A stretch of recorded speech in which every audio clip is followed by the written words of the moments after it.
বন্ধুরা, এটা আমার একটা গন্ধরাজ লেবু গাছ। আজ থেকে প্রায় 1.5 মাস আগে, জুলাইয়ের একদম প্রথম দিকেই আমি গাছটায় দুটো গুটি কলম বেঁধেছিলাম। আমার জীবনে প্রথম গুটি কলম করা। তো তার 1 মাস পরে দেখলাম আস্তে আস্তে শিকড় আসছে। আমি তখনও কাটিনি। আমি প্রায় 42 দিনের মাথায় আজ এটা সংগ্রহ করলাম। যে সাথে প্লাস্টিক দিয়ে বেঁধে দিয়েছিলাম,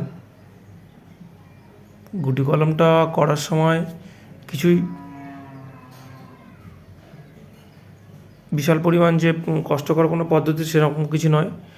আমি বালি মাটি আর তার সঙ্গে গোবর সার মিশিয়ে নিয়ে 1 ইঞ্চি পরিমাণ ছাল ছাড়িয়ে নিয়ে তাতে একটু অ্যালোভেরা জেল লাগিয়ে দিয়েছিলাম, দিয়ে তারপর মাটি দিয়ে প্লাস্টিক দিয়ে সুন্দর করে কভার করে দিয়েছিলাম, টাইট করে বেঁধে দিয়েছিলাম যেন বাইরে থেকে মাটি কোনো জল না ঢোকে বা মাটিটা গলে না যায়। তো একটা মোটা ডালে করেছিলাম, যেটাই কেটে তুললাম। আরও একখানা আছে, এর শিকড় তো বাইরে থেকে দেখা যাচ্ছে মোটামুটি। আরও একখানা যেটা করেছি সেটা কালো পলিথিন দিয়ে করেছি, তার শিকড় অতটা দেখা যাচ্ছে না। তো জানি না হয়েছে কি না, সেটাও একই টাইমে করা, ওই জন্য কেটে নিলাম। তো এই দুটোকে আমি এবারে আমার ছাদ বাগানে নিয়ে যাব, সেখানে মাটির টবে বসাবো। তো প্লাস্টিকটা খুলছি, দেখুন খুব টাইট করে বাঁধা, তো খুলতে একটু সমস্যা, কেটে কেটে বের করতে হচ্ছে। আশা করি বাইরে থেকে যা দেখছি তার থেকেও বেশি শিকড় দেখা যাবে পুরোটা খুললে। আমি এটা 42 দিনের মাথায় কাটলাম,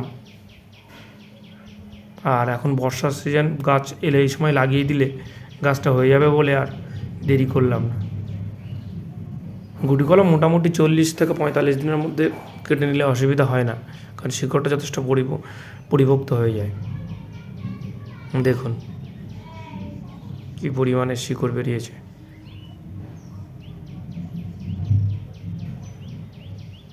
তো এটাকে আমার একটা 12 ইঞ্চি পটে আমি লাগিয়ে দেবো। নিচের এই ছোট্ট অংশটা কেটে বাদ দিয়ে দেবো। আমার এতে ধরুন 70% বাগানের মাটি, 70% বলবো না, 50% বাগানের মাটি দেওয়া আছে, সঙ্গে 20% মতো গোবর সার দেওয়া আছে, আর দেওয়া আছে অল্প পরিমাণে হাড়ের গুঁড়ো, কিছুটা সর্ষের খোল, আর কোকোপিটও কিছুটা দিয়েছি, আর 30% মতো বালি, মানে লাল বালি যেটা ছিল আমার কাছে, ওটাই ছিল লাল বালি, মিক্সড করে আমার মাটিটা তৈরি করা। প্রায় প্রত্যেকেই জানেন এভাবেই মোটামুটি করতে হয় ড্রেনেজ ঠিক রাখার জন্য। পটের নিচে একখানা ছিদ্র ছিল, ওটা আমি আরও একখানা করে নিয়েছি, কারণ ড্রেনেজ যদি ঠিকঠাক থাকে গাছ মরার সম্ভাবনা কম থাকে পটে। তো এবার মাটিটা ভরাট করে দেবো, আর বর্ষাকালের সময় মাটিটা আমি পুরোপুরি ভর্তি করে দেবো, যাতে বেশি পরিমাণে জল বেশিক্ষণ না জমে থাকে পটে। তারপরে অন্য সময় মাটি উপর থেকে কিছুটা তুলে নিয়েও তখন সার যোগ করবো। আপাতত পুরোপুরি ভর্তি করে দেবো। আর গাছটা মোটামুটি বড়, তো ডালটা এটা রাখার জন্য বসিয়ে আমি তো অন্য কোনো সাপোর্ট সিস্টেম নিইনি, যার জন্য মাটিটা ভালো করে ভরাট করছি।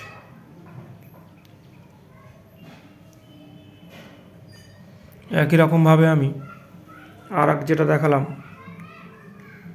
দ্বিতীয় গুটি কলম যেটা একদিনে করেছিলাম, সেটা একটু ছোটো ডাল তুলনামূলকের থেকে, আর সেটার আদৌ শিকড় বেরিয়েছে কি না বাইরে থেকে দেখা যায়নি, এবার খুলে দেখব। কারণ ওটা কালো প্লাস্টিকে করেছিলাম, বাইরে থেকে কিছু শুধু অনুমানের ভিত্তিতেই কেটে নিয়েছি। এটাতেও দেখুন খুব সুন্দর শিকড় গজিয়েছে। এটাকে 8 ইঞ্চি পটে বসিয়ে দিয়েছি, আর এটা 12 ইঞ্চি বড়টা। তো দেখতে থাকুন আমাদের